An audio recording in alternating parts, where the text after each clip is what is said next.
Though not counted amongst the children of Iluvatar, Auli's dwarves had a giant impact upon Middle-earth throughout the ages. During the Second Age, the dwarves of Khazad-dûm prospered until the rise of Sauron.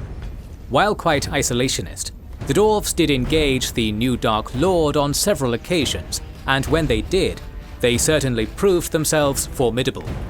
The dwarves would fight on both sides during the late Second Age, proving their warlike nature. For anyone to hear these words was a terrible omen of doom. Baruch Khazad, Khazad Imanu, axes of the dwarves are upon you. Welcome to our video about the dwarves of the Second Age, and the army composition and military tactics which made them the stoutest warriors in the land. During the War of Wrath, Eret Luin was broken, ruining Nogrod and Belegost, while Khazad-dûm survived. The Longbeard had kept out of the wars of the First Age, while the war with Doriath had largely destroyed Nogrod's people, and Belegost suffered to a lesser extent during the Battle of the Nernaeth Anuediad.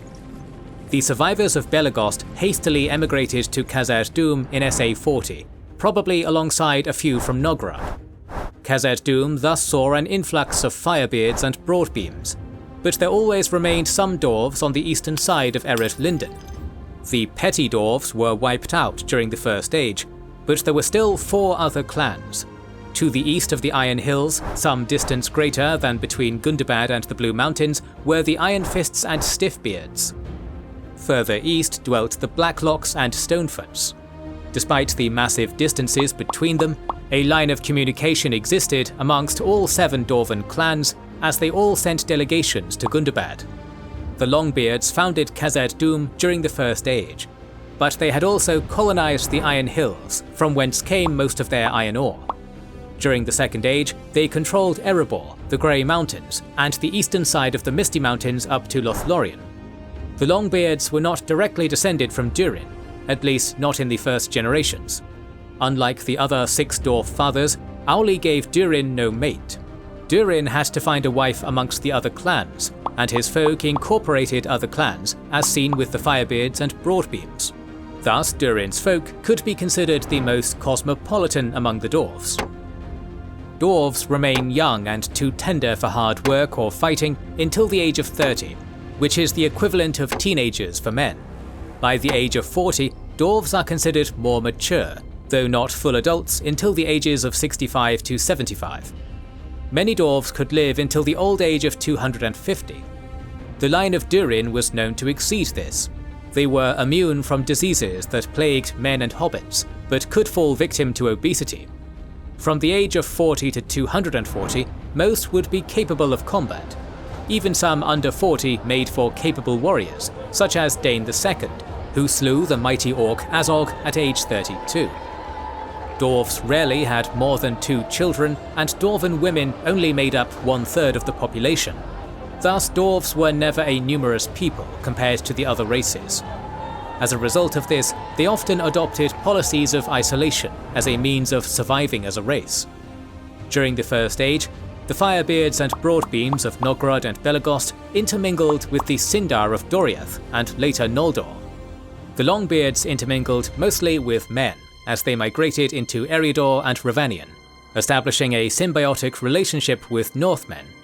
The Northmen became the chief providers of food, acting as herdsmen, shepherds, and farmers. In exchange, the Longbeards worked as builders, road makers, miners, and craft makers, forging weapons and arms.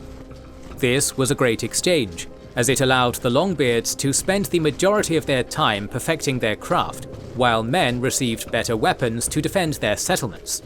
This also led to a military alliance, as their lands were continuously under attack by Morgoth's forces during the First Age, only receiving respite during the War of the Jewels and Siege of Angband, when Morgoth needed all his strength.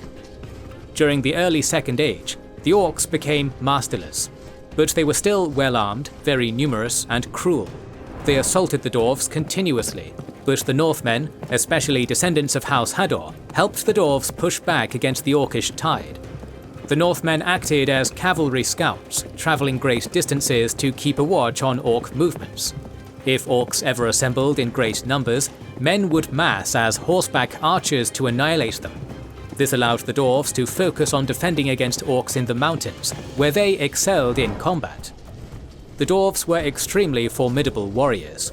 Auli made them physically strong, hardy, stubborn, secretive, steadfast to enmity or loyalty, and resistant to fire. They were a warlike race who would fight fiercely against any who aggrieved them, even other dwarves. Their skill in the forging of weapons and armor was unrivaled even by the Noldor. It was the dwarves of Belegost who first contrived to make mail of linked rings. Moreover, Telchar of Nogrod was trained by Gamil Zirek before forging the dragon helm of Hador, the knife Angrist, and Elendil's Narsil. Such experienced firebeard and broadbeam craftsmanship came to Khazad-dûm when it was founded, greatly benefiting it. Above all, the Longbeards profited most heavily from the founding of a large mithril vein in the Misty Mountains. Mithril would later also be found on the island of Numenor, but after Numenor's downfall, Khazad-dûm would hold a monopoly over it. Its discovery prompted elves such as Celebrimbor to emigrate to Eregion near Khazad-dûm. Celebrimbor's Gwaithimyrdain worked alongside the dwarves of Khazad-dûm, creating famous works like the West Gate of Moria, Bilbo's mithril coat, and the mithril-made Ring of Nenya. While it is well known that the dwarves favour the axe as their main weapon, they also used swords, knives, shields, bows, and mattocks. Khazad-dûm benefited from the combined craftsmanship of firebeards, broadbeams, and longbeards, and from help from elves like Celebrimbor. Thus, their weapons and armor would have given them a distinct edge in battle over their enemies. Unlike the other races, the dwarves did not mingle with animals. Dwarves had no cavalry, and operated exclusively as infantrymen in battle. Khazad-dûm benefited from the military experience of firebeards and broadbeams who fought elves, men, evil creatures, balrogs, and even dragons. Given their experience fighting alongside elves and men, who both practice forms of phalanx warfare, it's reasonable to conclude dwarves adopted similar practices. Given the Norse influence of their making, perhaps they practiced something akin to the Fylki, better known as the Shield Wall. Sauron gave 7 rings to the dwarf kings, perhaps at Gundabad during a delegation. Yet the dwarves proved too tough to dominate. The rings amplified the greed in their hearts, causing strife among them, which profited Sauron. During the Third Age, the 7 Dwarven hordes led dragons to eat or seize 4 of them, and Sauron gradually seized the other 3. In SA 1600, when Sauron took up his One Ring, he alerted his enemies, losing the element of surprise. Sauron resolved to attack the elves and Numenor before they could unify preemptively. Sauron did not seem to regard Khazad-dûm as belligerent. In SA 1695, Sauron's armies passed through Calanathon before turning north to attack Eregion. Celeborn led a sortie against Sauron's vanguard, driving them back. Celeborn's forces were pushed back to Ostinethil, where an army led by Elrond joined them. In SA 1697, Ostinethil fell as Elrond and Celeborn's forces were gradually pushed out of Eregion. Celebrimbor led a desperate defence on the steps of the House of the Myrdain. Sauron captured Celebrimbor, sacking the House of the Myrdain and seizing the 9 rings. Sauron then turned his forces upon Elrond's army, who would have been overwhelmed if not for the sudden intervention of Durin III, who unleashed an army out of Moria's west gate. They charged into Sauron's rear, aided by a detachment of Lothlorien elves led by Prince Amrath. Their attack was enough to force Sauron to turn his attention upon them, allowing Elrond to take the survivors northwards and establish the realm of Imladris. As valiant as the dwarves and Lothlorien elves were, they were few in number. Ultimately, Durin III was forced back into Moria, shutting the west gate. Try as they did, the forces of Sauron could not breach the west gate. Even afterwards, Moria earned Sauron's hatred, and all orcs were henceforth commanded to assail dwarfs wherever they might be. This officially brought the dwarves of Khazad-dûm into the war against Sauron. They were no longer a non-belligerent. This also began what became known as the Dark Years. SA 1695 marked the tragic end of the alliance of the dwarves and Northmen. While Khazad-dûm would be impregnable for some centuries, the rest of the region was not. Sauron overran Eriador by SA 1697, then reinforced his orcs with Easterlings. While the Easterlings assaulted the Northmen, Gundabad was captured, and the Grey Mountains were infested with orcs. The Dwarven communications line between Khazad Dûm and the Iron Hills was severed for a long time. The Dwarves and Northmen prevailed until SA 1695, due to the orcs being both leaderless and fewer in number. However, when Sauron came bearing able commanders to lead the orcs and Easterlings, the situation became too much for the dwarves to handle. Under threat, the dwarves hid in their mansions. Sauron's forces had to be overwhelming, because Mount Gundabad was a holy place for the Longbeards. It was where Durin the Deathless had awoken, and the place of assembly for delegations. To give it up was no simple thing. They also gave up a long-lasting and very profitable alliance with the Northmen, who became engulfed in a war against orcs and Easterlings. They would become impoverished as a people and turned to living in caves or within the Greenwood borders until Gil-galad liberated Rhovanion from Sauron. Before long, a long-lasting war for dominance over Mount Gundabad would emerge. After the death of Thror at the hand of Azog, from TA 2790 to 2793, the Longbeards sent word to the other Dwarven clans, who all gathered against the orcs. Beginning in TA 2793, the dwarves attacked and sacked all the orc strongholds they could find from the northern part of Mount Gundabad, which was as far south as the Gladden. The war came to a climax in TA 2799, when they fought the bloody Battle of Azanilbazar, slaying Azog. It was a costly war for the dwarves and orcs, both of whom suffered nearly half their forces killed. Yet the war for Mount Gundabad would not truly be over until the Fourth Age, when Durin VII reconquered Moria. Dwarves were extremely formidable, but could be overcome with numbers. When the odds were unfavourable, the dwarves tended to shut their doors as a means of survival.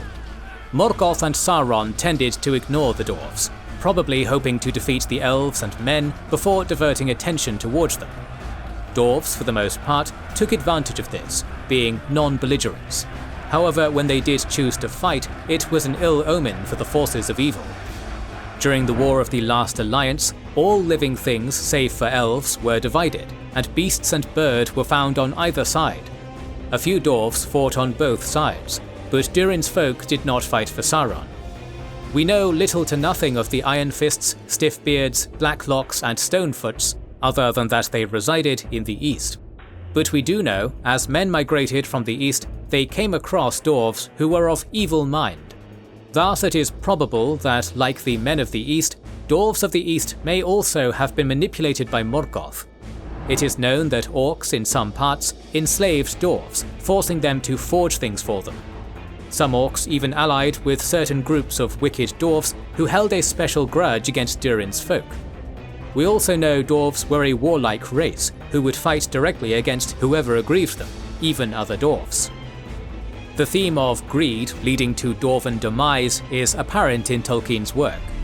For example, greed led the dwarves to dig too deep, unleashing Durin's bane. Perhaps some of the Seven Rings inflamed the hearts of the Eastern Dwarf kings with greed, and Sauron manipulated them to serve him in battle, promising them great riches, lands and power in the west.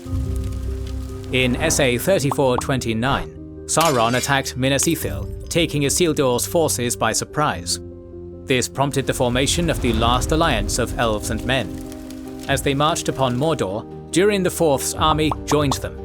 In some sources, it is said that the Ring of Thror was given to Durin III by Celebrimbor and remained in Durin's line all the way until Thrain.